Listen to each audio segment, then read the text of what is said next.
The morning of June 12, 2018, started quietly in the big house on Summit Drive in Beverly Hills. The kind of quiet that only money can buy. No traffic noise reached the backyard because the walls were high and thick, and the gardeners had already come and gone before 7.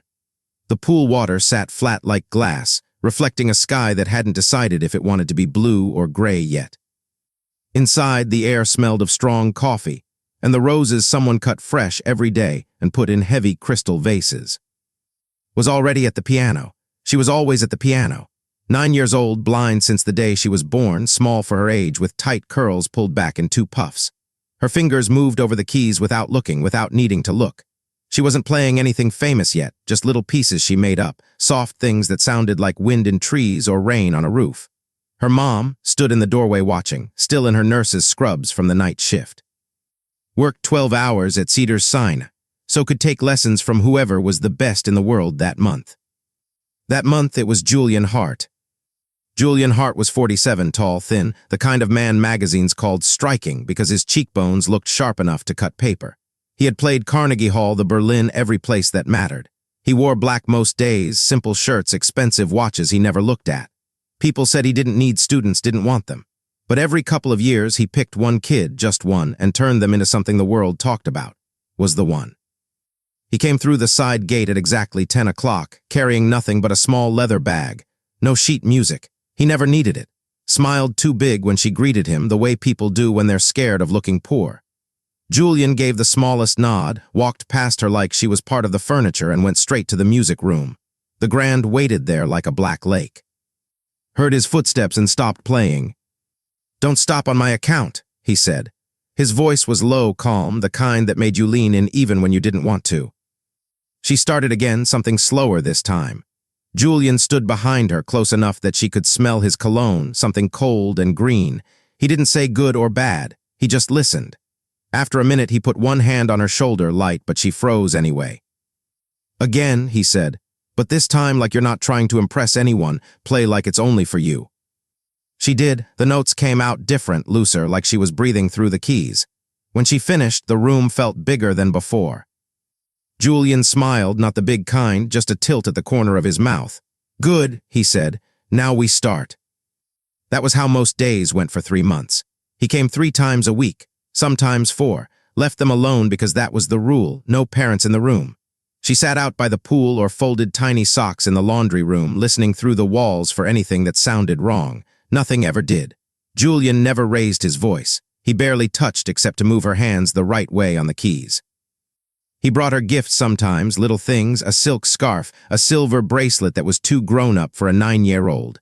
Told herself it was normal. Famous people did that. Loved the lessons. She told her mom Julian could hear things nobody else heard. He knew when she was sad before she said a word. He told her blindness was a gift, that it let her hear music cleaner than sighted people ever could. He said she was special, not in the way teachers say it to every kid. He looked right at her face when he said it, even though she couldn't look back. But there were moments. Moments when he closed the lid on the piano and sat on the bench next to her, too close. Moments when his hand stayed on her back longer than it needed to. Moments when he asked questions that no adult should ask a child. What did she dream about? Did she ever feel lonely in the dark? Did anyone ever hug her the way she wanted to be hugged? Caught pieces of this through the door one afternoon and felt her stomach drop. But then Julian opened the door, smiling like nothing happened, and was smiling too, humming something new he'd taught her. Told herself she was being crazy. This was Julian Hart. He wasn't some monster. He was giving her daughter the kind of chance most kids only dream about. The house felt safe. The street felt safe. Lowe's Angels in June smelled like jasmine and hot pavement and money. Nobody locked their doors during the day. The security cameras blinked red, but nobody ever checked the footage unless something went missing. Underneath it all, something was growing, quiet, slow, the kind of thing nobody notices until it's too late. Started staying late after lessons, practicing alone while Julian watched. Sometimes he locked the music room door. He said it helped her focus, kept the world out. Knocked once and he opened it right away, no big deal. Looked happy, always happy. Julian started texting at night. Little things at first, did well today, she has something rare, then longer messages about music, about genius. About how some children are old souls trapped in young bodies, saved every text, she didn't know why. One Thursday, he asked if could come to his house in the hills for an extra session. He had a better piano, he said. And no distractions, said no, politely. She made up something about a doctor's appointment. Julian didn't push. He just looked at her for a long second, then smiled and said, "Of course, another time." That night cried because she wanted to go. She said Julian's house had a room with no windows and the sound stayed inside forever. She wanted to play there. Lay awake listening to the pool filter hum and told herself everything was fine. Her daughter was going to be famous. That was the plan. Fame would keep them safe. Fame would pay the bills forever. 2 weeks later, on a morning that started just like the one in June, everything changed. But nobody knew it yet. The roses still got cut. The pool still sat flat like glass, and still walked to the piano with her small, careful steps, counting under her breath, trusting the world to catch her if she fell. It wouldn't. The first real crack showed up on a Tuesday in late August when the air felt thick enough to chew. Came home early from her shift, bones aching, and found the music room door locked again. She knocked softly, then harder. Nothing. She heard the piano low and slow, almost like a heartbeat. Then Julian's voice, too low to make out words, and laughing the way little kids do when someone whispers a secret in their ear. Waited 10 minutes, 15. Her key ring was in her hand, shaking. Finally, the lock clicked and Julian stepped out, calm as ever, closing the door behind him so she couldn't see inside. He said like he was surprised she was home. We were deep in a new piece. Time got away from us. Came out a second later, cheeks pink, hair messy. She reached for her mom's hand the way she always did, fingers finding fingers without looking, but something felt off. Her hand was hot, too hot. That night wouldn't talk about the lesson. She just asked for ice cream and went to bed early. Stood outside her door, listening to her breathe, and felt the first real fear crawl up her back. After that, things started moving faster. Julian changed the schedule. No more set days. He would text at weird hours. Can she come tomorrow morning? Can she stay an extra hour today? Sometimes he showed up without asking. The security gate would buzz, and there he was, standing in the driveway like he belonged there. Started saying yes because every time she said no, got quiet for days. She would sit at the piano and play the same 4 notes over and over until her fingers bled. Once found her crying into the keys because Julian says I'm getting lazy and lazy people disappear. Asked him about it at the next lesson. He looked almost hurt. I would never say that, he told her, voice soft. But genius is fragile. If we don't protect it, it slips away. You know how rare she is. You've seen it. He was right. She had seen it. At 9 years old, could hear a piece once and play it back better than most adults. Record labels were already calling. An agent from New York wanted to fly out. Julian said the world was waiting, but only if they moved fast. Children peak early, he said. We can't waste time. Money got tight that fall. The hospital cuts hours. Bills stacked up like bricks. Julian started paying for everything, new clothes for recitals, a better bench, and private recordings. He slipped envelopes with cash for gas and parking. She took it. She hated herself for taking it, but she took it. Then came the trip. Julian had a recital in San Francisco, some big charity thing. He wanted to play one piece, just one, a short chop-in nocturne he'd been teaching her. It'll change everything, he said. Hotels paid for, private car, the works. Said no at first, had school, but Julian showed her the program. Her daughter's name is in bold letters right under his. He showed her the check they'd get just for showing up. 5 figures. Said yes. They left on a Thursday. Stayed home. She told herself it was because someone had to work, but really, she was scared to watch them together for 2 whole days. She kissed goodbye at the gate and watched the black town car disappear up the hill. They were gone for 48 hours. Came back different. Not big things, little ones. She flinched when hugged her too suddenly. She stopped wanting to shower with the door open like she always had. When asked how the trip was, shrugged and said, "Fine." Then went straight to the piano and played louder than she ever had, like she was trying to drown something out. That night went through's little suitcase. Everything smelled like Julian's cologne. At the bottom, wrapped in a t-shirt, she found a necklace. White gold, a tiny grand piano charm covered in diamonds, way too expensive for a child. There was a note in Julian's handwriting for my little night bird. Keep it close. Drove to Julian's house in the hills at 2 in the morning. She sat in her car outside the gate, screaming into her phone until he picked up. She told him never to buy her daughter things like that again. He sounded sleepy, confused. It's just a gift. She loved it. In the next lesson, he acted like nothing had happened, but he started touching more, not in ways anyone else would notice. A hand on the neck guides her posture, fingers brushing hair from her face. She rested on her knee when he sat next to her on the bench. Started hiding in the house during lessons, moving from room to room so she could hear better. Once she pressed her ear to the music room door and heard him say, "You're mine now, you know that, don't you? The music made us belong to each other." Whispered something back, couldn't catch it. Almost burst in that day, but she didn't. She stood frozen until her legs went numb.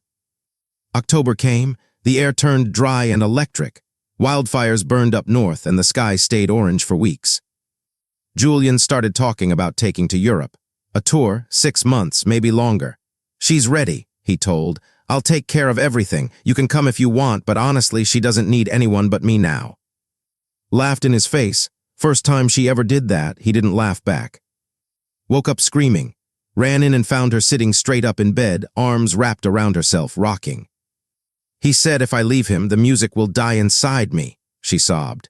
"He said I'll go deaf like I'm blind and then nobody will love me anymore."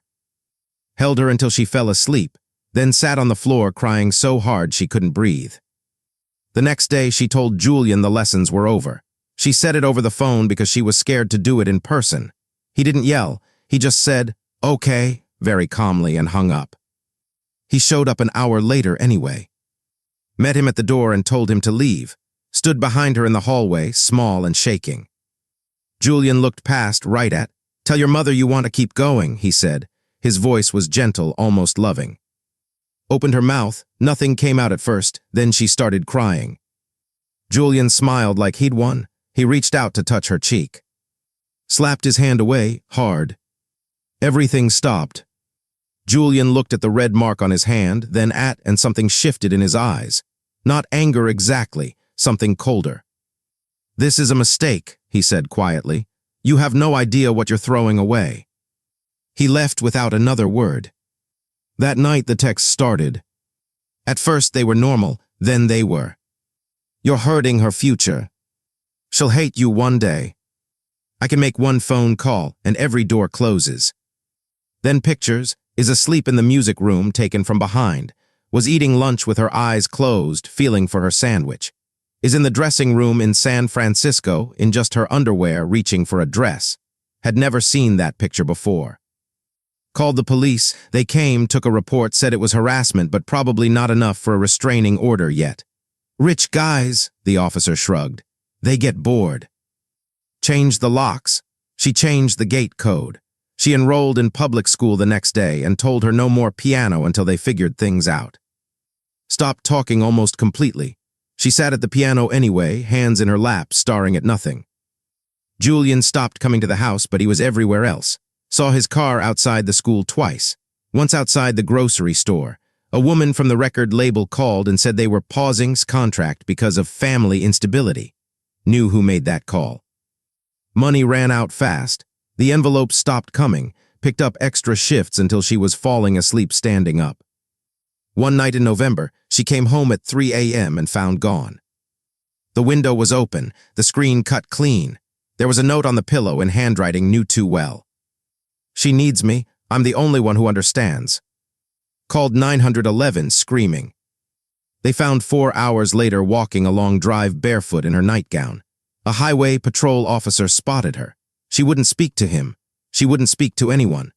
When got to the station, N just climbed into her lap and buried her face in her neck like she was 3 years old again.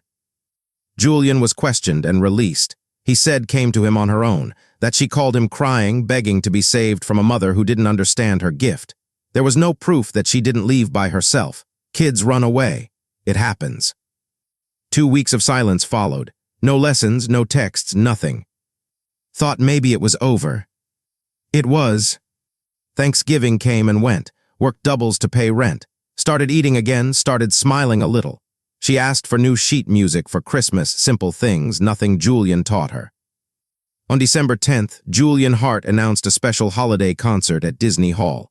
A benefit, one night only. The surprise guest was listed as a prodigy you'll never forget. The poster went up everywhere.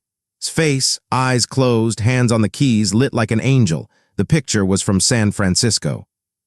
Lost it, she called lawyers, called police, called anyone who would listen. Doors slammed in her face. Julian Hart was untouchable. He had friends in high places, money that opened every door she tried to close. The night of the concert came. Stood outside Disney Hall in the rain with a sign that said "My daughter is not for sale." People walked past her like she was invisible. Cameras flashed inside for the rich people in tuxedos and gowns. Never showed up on stage. Instead, at 8:17 p.m., his phone buzzed with a text from a blocked number. One photo. Was asleep on a huge bed didn't recognize, wearing the diamond piano necklace.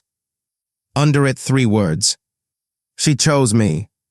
That was the night everything inside broke open wide.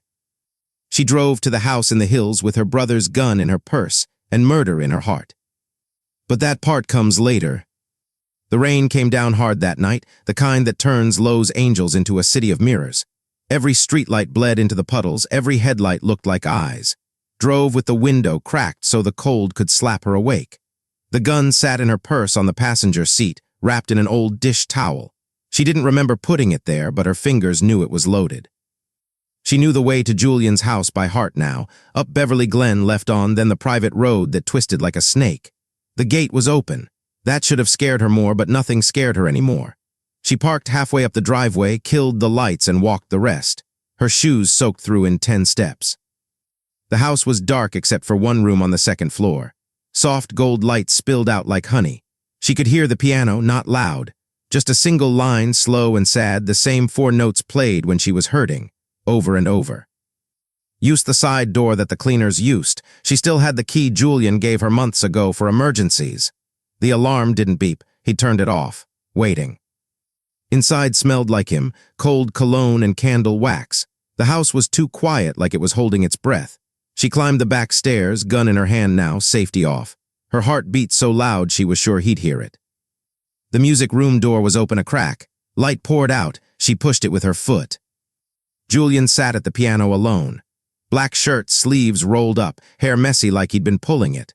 No, just him, playing those same 4 notes with one hand while the other rested on the closed. He didn't look up when stepped in. She's asleep, he said, like he'd been expecting her for hours. Finally. Raised the gun. Her hand shook so bad the barrel danced. Where is she? Upstairs, safe. She came to me crying again, said you scared her with all the yelling. He turned his head slowly. His eyes were red, not from crying, from not sleeping. Put the gun down, you look ridiculous. She stepped closer. The rug was thick, swallowing the sound of her feet. I'm taking her home. He smiled, small and tired. You keep saying home like it's a place she wants to be. She doesn't sleep there anymore. She cries for me in her dreams. Shut up. She calls me daddy sometimes. Did you know that? The gun went off before she meant it to. The sound was huge, like the whole house cracked open. The bullet hit the wall behind him, took out a chunk of plaster. Julian didn't even flinch. See, he said softly, you can't even do this right. His ears rang, tears ran hot down her face.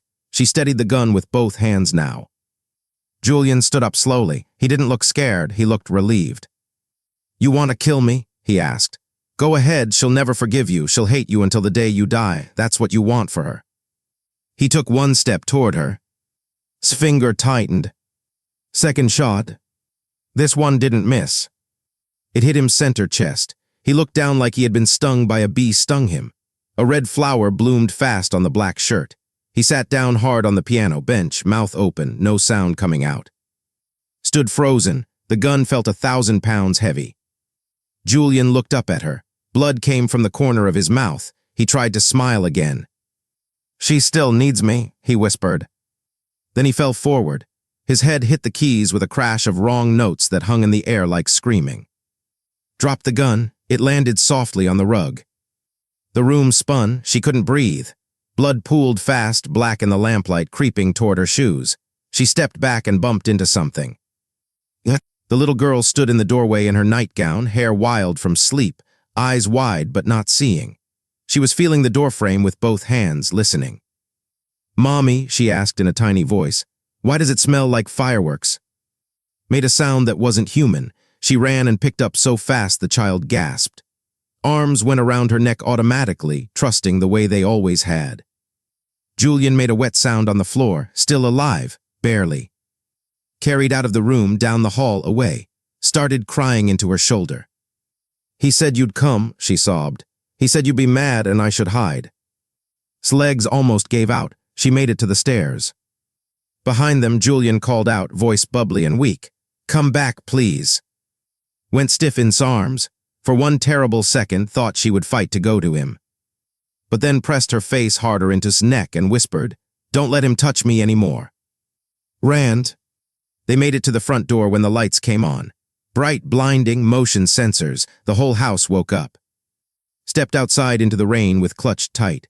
Sirens are already in the distance. Someone must have heard the shots, or Julian had a silent alarm. Didn't matter.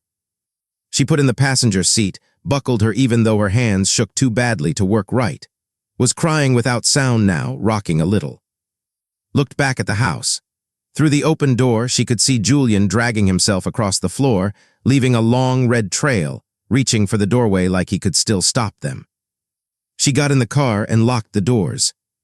For 10 full seconds, she just sat there, breathing like she'd run 10 miles. Blood on her hands, blood on's nightgown where she'd held her. Mommy whispered, "Is he dead?" Started the car. "Not yet," she said. She pulled out of the driveway slowly. The gate was still open. Rain washed the windshield faster than the wipers could keep up.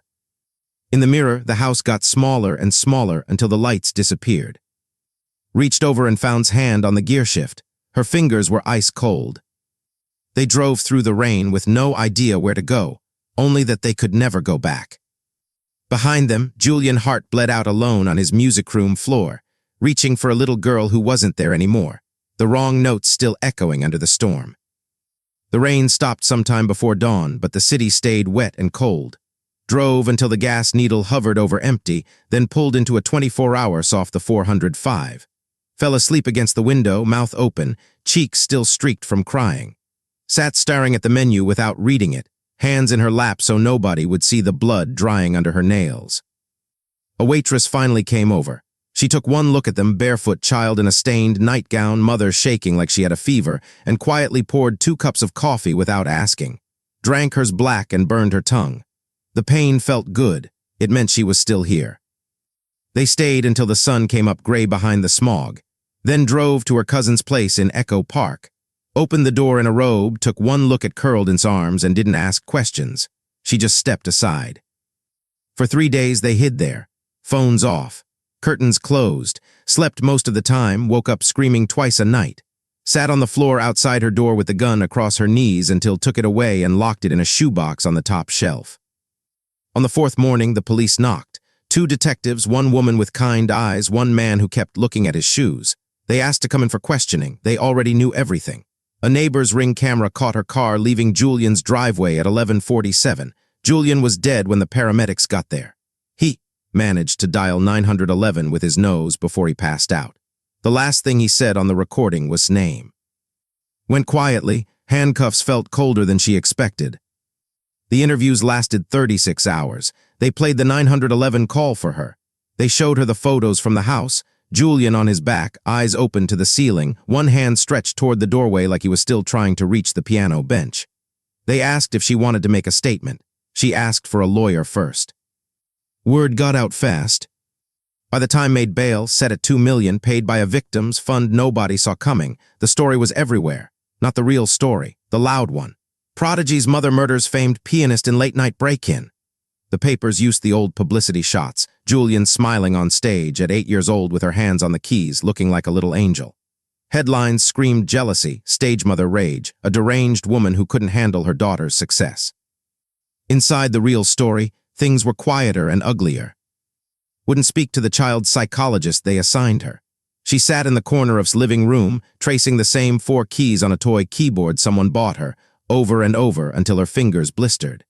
When anyone asked what happened at Julian's house, she pressed her hands over her ears and rocked. His lawyer was a tired public defender named who kept rubbing his temples. He told her straight, self-defense was going to be almost impossible, no witnesses except and wasn't talking. The gun was unregistered, crossed state lines with it, her brother lived in Nevada. Worst of all, Julian never laid a finger on her that night. He never threatened her life. In the eyes of the law, she walked in and executed him. Didn't sleep anymore. When she closed her eyes, she saw the red flour spreading on his shirt, heard the wrong notes when his head hit the keys. She started smoking again after 12 years, one cigarette after another on his back steps until her throat bled. People sent hate mail to his house. Someone threw a brick through the window with the word murderer scratched into it. A GoFundMe for Julian's foundation raised $3 million in a week.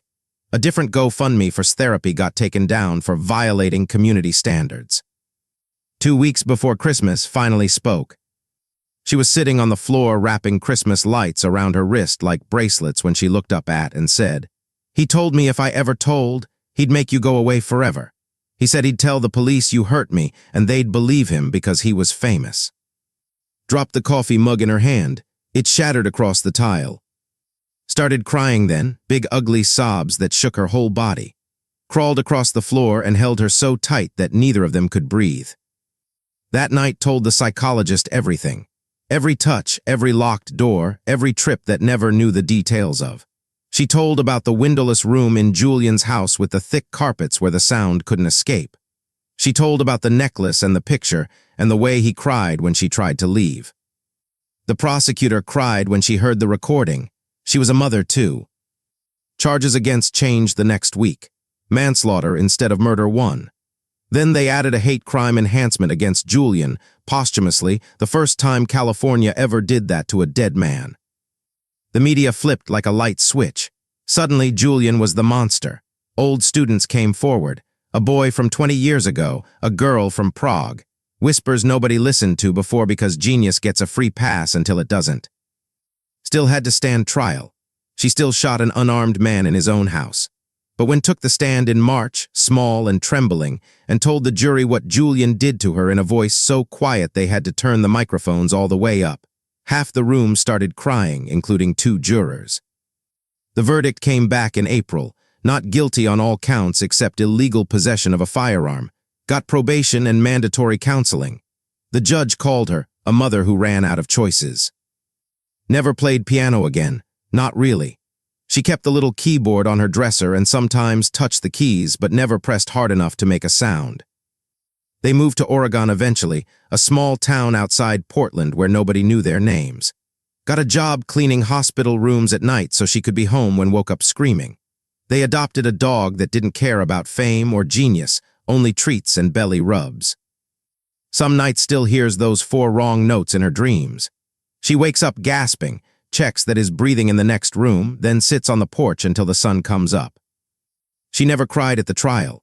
She cries now sometimes when laughs at something silly the dog did, or when she catches her daughter humming under her breath, a new melody, soft and careful, like a bird testing its wings again. The world moved on. A new prodigy came along. Julian's recordings still play on classical stations late at night. But in their little house with the crooked fence, the music is quiet now, and that's okay. Some things can't be fixed. They can only be carried. Years later, when people search the name, the first thing that comes up is still the old YouTube clip from when she was 8. A grainy phone video of her playing blindfolded at some charity gala, Julian Hart standing behind her like a proud father. The clip has 42 million views. Underneath, the comments are a war that never ends. Half call her a miracle, half call her mother a killer. The truth is buried somewhere in the middle and nobody really wants to dig. And live in a small blue house on a dead-end street outside Salem now. The neighbors think is a widow and had an accident that took her sight. They bring casseroles when someone's sick and wave when they walk the dog. That's enough. Is 17. Tall, quiet, hair almost always in a messy bun. She never went back to the concert stage. The fingers that once flew over keys now build websites for local businesses and braid friendship bracelets she sells on. She says the piano stole too much of her childhood. She's not giving it her adulthood either. Some nights she'll sit at the upright we bought secondhand and play one slow piece, something she wrote herself, soft enough that you have to stand in the hallway to hear it. Then she closes the lid and doesn't open it again for weeks. Still works nights at the hospital. She scrubs floors, empties bedpans, changes sheets soaked with things nobody should have to touch. She says it feels honest. During the day, she gardens, tomatoes, peppers, too many zucchini. She gives the extra away because it feels good to give something that isn't pain. They never talk about money, but there isn't much. A settlement came a few years after the trial from Julian's estate, The lawyers called it hush money with extra steps. Used it to pay off the house and put the rest in a trust can touch when she turns 25. She told the lawyers she didn't want blood cash in her checking account every month. Sometimes reporters still find them. A podcast wants an interview. A true crime show wants photos of the music room, meets them on the porch with iced tea and says the same thing every time. My daughter lived through hell, she's not reliving it for your ratings. Most leave. One guy kept pushing until came out, looked him straight in the eye even though she couldn't see him and said, please leave my mom alone. He cried in his rental car. They used the clip anyway. The legal stuff ended a long time ago. His record got expunged when the governor signed a clemency order on her last day in office. They invited to the ceremony. She didn't go. She planted tulips instead. Julian's name is quieter now. A wingette carries his name because his foundation paid for it. Every year they give a scholarship to one gifted kid, always with the line in memory of a great teacher. Some parents still apply. Others tear the application up the minute they read his name. Both reactions make sense. A few more stories came out after the trial. 2 women, 1 man, all former students. Different decades, same pattern. Locked doors, gifts that felt like chains, the slow drip of your special, only I understand you. The classical world whispered for a season, then moved on to the next scandal. Genius is still forgiven faster than it should be. And go to therapy together every Thursday. The counselor is a soft-voiced woman who never pushes too hard. In some sessions, they just sit and drink tea. In some sessions, talks about the dark room with the thick carpet and how she can still smell the candles if someone lights the wrong scent. In some sessions, talks about the sound the gun made and how she sometimes wishes she'd aimed better, sometimes wishes she'd never aimed at all. They both carry guilt in different shapes. Blames herself for not telling sooner, blames herself for not seeing sooner. The therapist says guilt is love with nowhere left to go. They're working on giving it somewhere else. One spring evening when was 15, she asked to drive her to the ocean. They stood on the sand at Lincoln City while the waves crashed loudly enough to drown everything else out. Took the little diamond piano necklace out of her pocket, the one the police gave back as evidence years later, and threw it as far as she could into the water. They watched the tiny splash disappear. I'm not his night bird anymore, she said. Cried then big ugly tears that mixed with the salt wind. Reached out and found her hand, held it tight. They still fight sometimes. Normal mother-daughter stuff, curfew, college applications, why the dishes aren't done. When the fights get loud, catches herself listening for 4 wrong notes that never come. Catches herself flinching when someone stands too close behind her. They apologize fast and hold on longer. Justice depends on who you ask. The law said was innocent enough. The tabloids said she got away with murder. Says justice would have never met Julian Hart at all. Says justice is waking up every morning and seeing her daughter breathe easily in the next room. Maybe they're all right. What the story left behind is bigger than one house, one gun, one little girl. It lives in every parent who Googles a famous teacher twice before saying yes. In every kid who learns the words secret and safe adult younger than they should have to. In every green room where someone powerful closes the door and the world pretends not to notice. Some nights sits on the porch after her shift, coffee gone cold in her hand, and watches the stars come out one by one. She thinks about power, how quiet it can be, how it hides behind beautiful music and kind words and promises of greatness. She thinks about mothers who run out of choices and children who pay the highest price for someone else's dream. Then the front door opens and steps out in socks, hair messy from sleep, feeling her way to the chair beside her. Bad dreams, asks. Not tonight, says, just wanted to sit with you. They stay there until the sky turns pink. 2 silhouettes against a quiet house, breathing the same air, carrying the same weight, lighter than it used to be. The music never came back the way the world wanted it to. But sometimes, when the wind moves through the trees just right, it sounds close enough. And that's okay. Some gifts are too expensive. Some doors once closed should never be opened again. They learned that the hard way. So they keep the new ones unlocked, let the light in, and leave the piano lid down. It's quieter that way. And quiet after everything feels like mercy.